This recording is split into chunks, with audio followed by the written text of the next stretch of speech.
நாளை கோகுல அஷ்டமி அன்று கண்ணனுக்கு இந்த ஒரு பொருளை நைவேத்தியமாக வையுங்கள். மாலை 6 மணிக்கு மேலே நீங்கள் கண்ணன் வழிபாடெல்லாம் செய்வீங்க இல்லைங்களா? அப்படி நீங்கள் செய்யும்போது பாதம், நீங்கள் வாசல்ல இருந்து பாதம் வந்து நீங்கள் எங்கே பூஜை செய்கிறீங்களோ உங்கள் பூஜை அறை வரைக்கும் நீங்கள் பாதம் போட்டு நல்ல வண்ண மலர்களால் கண்ணனை அலங்காரம் செய்துட்டு நெய்வேத்தியமாக நீங்கள் இந்த ஒரு பொருளை நீங்கள் வைக்கணும். என்ன பொருள் அப்படின்னு பார்த்தீங்கன்னா வெண்ணெய்.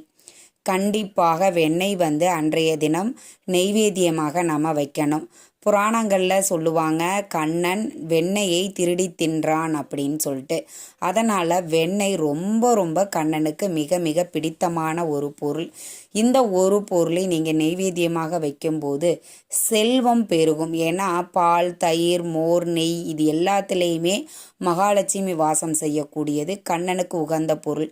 இந்த பொருட்களை வைப்பதன் மூலம்